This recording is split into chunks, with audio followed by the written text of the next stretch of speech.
All right. Hello, everybody. So, yesterday was Christmas Day, and I woke up with probably one of the best things that a Locksporter could wake up with. About 100 or so pings on the LPU Discord congratulating me for getting my black belt. So, I've been worrying about getting it. I don't know, I just assumed everything I'd done would get changed in the rules. I'm not sure.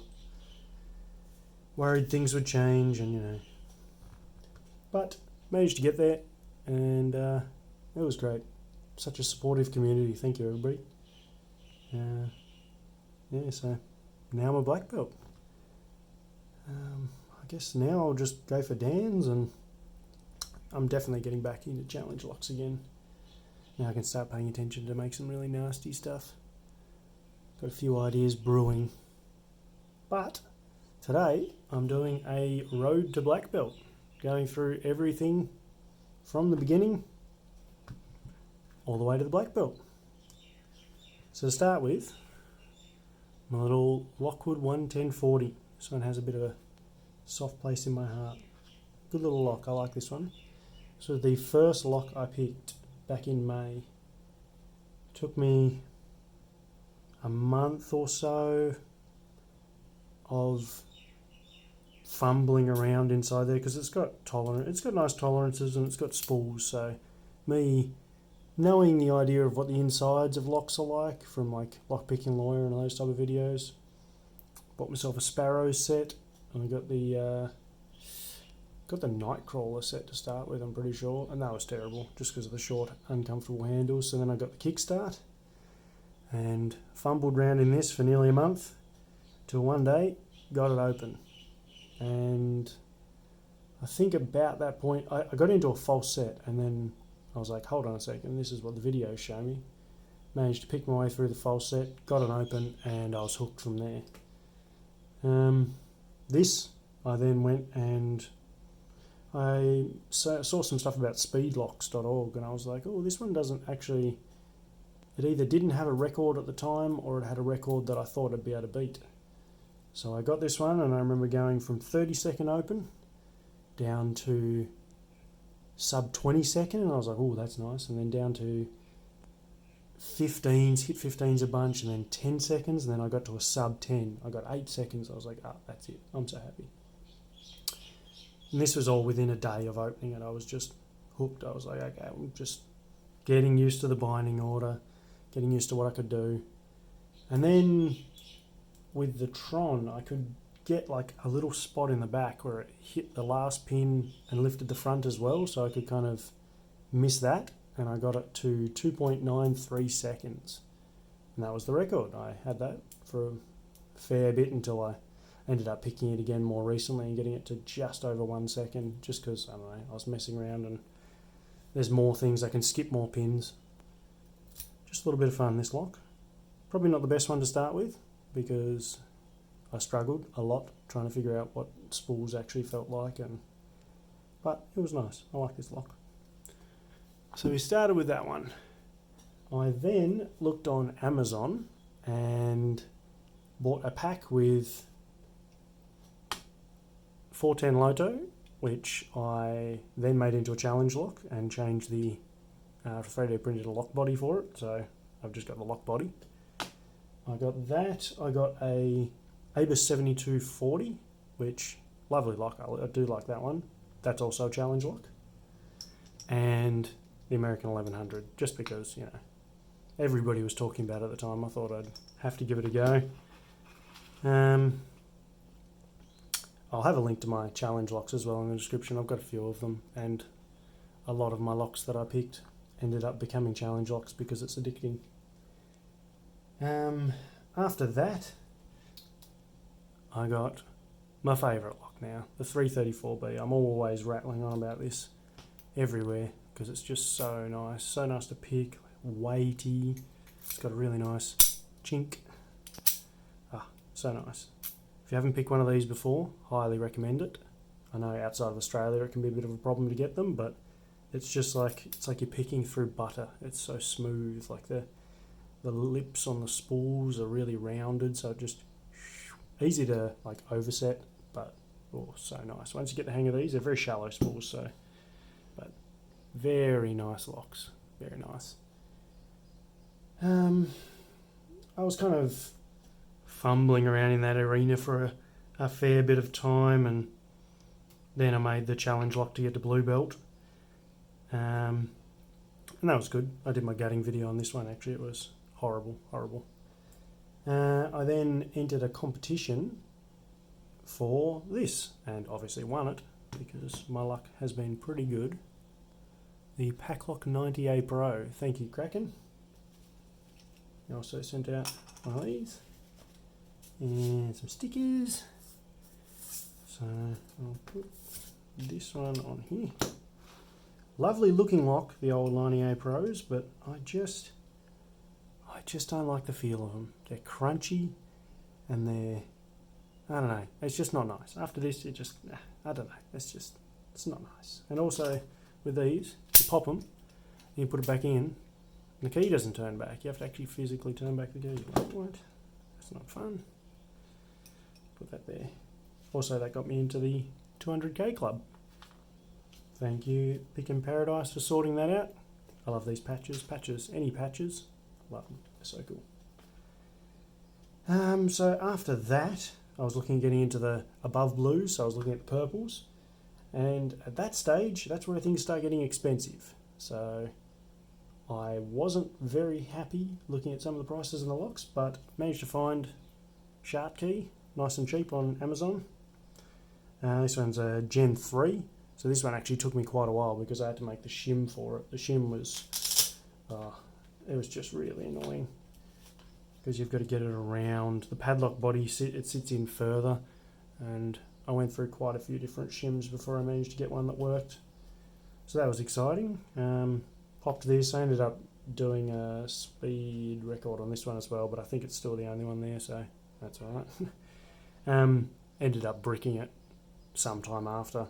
One of the springs inside, because it's a reverse sidebar, shot out kind of in a gap somewhere. So then the sidebar wouldn't tension, so it wouldn't even work with the key. Works now, because I had to completely just drill through there and mangle it, but got it open in the end, so I was lucky.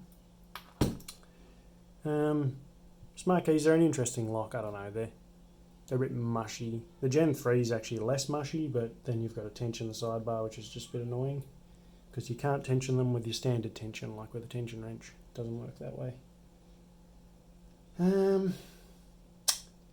What did I do after that? I ended up going straight to the Bilock after that, actually, because ZM78, he sold me a Bilock. I've got it in this currently. It was just in an oval before. But, you know, who wants it in an oval when you can have it in a 334B? It also didn't have this key. It had, got my lump of keys. It was this red key, which was a bit gnarlier. These highs directly behind the lows are a real problem. This one, I got it at 8 pins, I didn't film that though, and then I did a 12 pin brown mastering, and then I got to red mastering, so that was 4 masters, and then I went from red, I wanted to go the black mastering, but that was unmastered on that key. It was just causing me so many problems, I just couldn't do it. And then they updated it so that black belt was 2 masters and black belt 2 was 0 masters, so I ended up working on that for a little bit and getting it open with 2 masters, and that got me my first black belt lock. Ended up speed picking that one as well because I spent so long just trying to get a video of it without moving the guts out of frame or moving the lock out of frame or covering it in any way.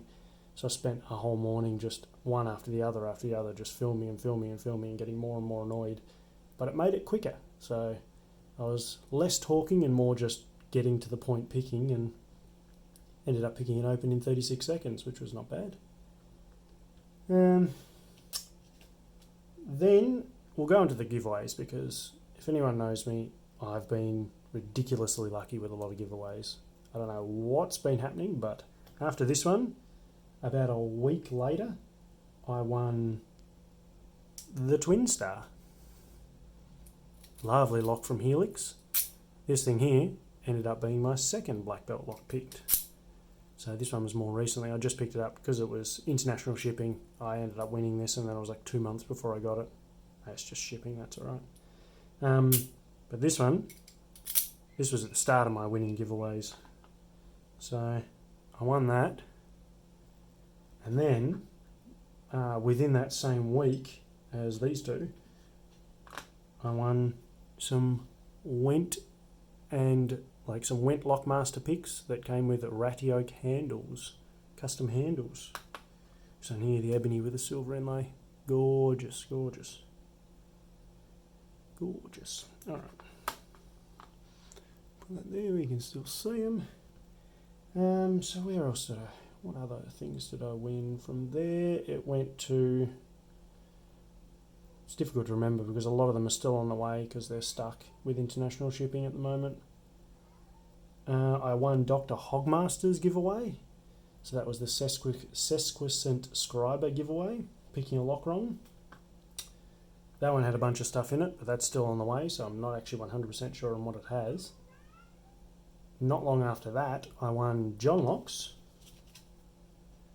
giveaway, the John Locke 300 giveaway. That's also on the way. But yeah, that one was, I don't know, ridiculously lucky. I don't know how I'm managing to get them. And then more recently, I won the BareBones lockpicking pick kit. So my last video was on that one. Lovely kit, good Aussie pick kit. Got a bit of everything. So with John Locke again, ended up joining the Mile High Locksport Club. I just love joining the Locksport Clubs, so this was a cool one. Ended up flying domestically in Australia and sneaking some picks and locks on and picking it on the plane. So that was a bit of fun. I'll bring these out as well. May as well, we got some room. BareBones. We've got another Kraken. For other clubs, I'm in the Million Scoville Locksport Club. That was actually the first one I did. So for that one I used some 6 million Black Mamba 6 Get Bitten. That one was, it's a lovely tasting sauce, but oh, it's hot. So I picked a few locks there and tortured myself for the value of others. I've done that one twice actually. I did another one just for fun as well with a bit more hot sauce. I'm also in the Vegemite Locksport Club, a new one by Space Nut. I recommend everyone get into that one. That's a new up and coming one, so you'll be early in the numbers list. That would be pretty well about it. I've got a speed picking record on this one as well. I did recently. I'm now I'm going into the challenge locks as well. So here's just one I've got here currently with some magnets to do some nasty stuff. Nasty, nasty stuff. Oh, of course, also, forgot about this. So I did the 2 black belt locks for the black belt, and then I had to do my quests. So one of the quests was impressioning a key. So HV Logic sent me an old unguttable Lockwood padlock. I've already sent it back to him, so you're not allowed to look at it. But I managed to impression that pretty quickly actually. I impressioned it when I got it, and that was a good bit of fun. First go, managed to impression it, but then I filed past the key points, so then it wouldn't work anymore. So then I made another one, and then I filed past them, and then I made another one. I think I filed past them as well, and then I got one that was perfect. I was just trying to, like, it was work. The first ones were working. I just was trying to make it smoother, and I kept filing past points, being too overzealous. So impressioning, that one was nice. And then the plan originally was to go to safe cracking, but safes are expensive, and I don't have much money. And I hadn't entered the giveaway for a safe yet, so I couldn't just go that route. We are looking at the Have a Crack. So Mick Oz is doing a Have a Crack in Australia where he sends a safe around, safe dial, which will be great fun, but that's for sometime starting next year. So I thought, you know what, I'm also looking at making some custom picks. So I spent a couple of days on this one recently, just a couple of days off, and this was just the back end of a rake, and then I carved that out. Drilling the holes in it was a real problem because it was already hardened, and I really don't have the tools for it. So I used a Dremel and like a little diamond gnawing bit and just slowly worked my way through. And this was a spatula handle, which is a bit of a theme because they're 50 cents each from your local op shop, and they don't have too bad looking wood in them. And then just some 3mm brass rod that I was using for making challenge lock pins. But yeah, this one came out quite nice. It's really light, quite comfortable. I'm running out of room. And then the next one, the one I did more recently, this one, another lovely spatula I found in black palm wood. So if you get it in the right light, it really shines. It's nice. It's got like, it looks like, I'm calling this one wildfire because it looks like fire. Some pins through there, bit better finish than my last one, and then just a deeper hook, also just out of the back end of a wave rake. Got some shine to it. Not too wide, nice and comfortable. So yeah, went and applied the other day for the black belt with these things, and it got approved 6 AM Christmas morning. Thank you, Rain and HV Logic. Those two sorted that out for me. It was kind of ready Christmas Eve, but Fleb had just gotten his black belt, and I didn't really want to be, either sharing the spotlight or taking it away from him. So, and also, Christmas morning, that would have been good to have it on. So I was like, oh, could we just have it on Christmas morning? Just give Flebron a little bit more time to bask in the pings. And 6 AM Christmas morning, I wake up and 100 messages. Just pings, pings, pings, and then all of Christmas was just pings all day. There's still pings today. There's just pings everywhere. So now I'm in the elite club, the dojo. Oh, it's good fun. Get to have a look at a bunch of things and have my say in some things, But yeah, that's it for me for now. I'll be making more challenge locks. I've got a 3KS that I'm going to be picking as well. Got a few things on the horizon. Then all my giveaways, once they arrive, I'll be picking those and making plenty of videos on them. Thank you. See ya.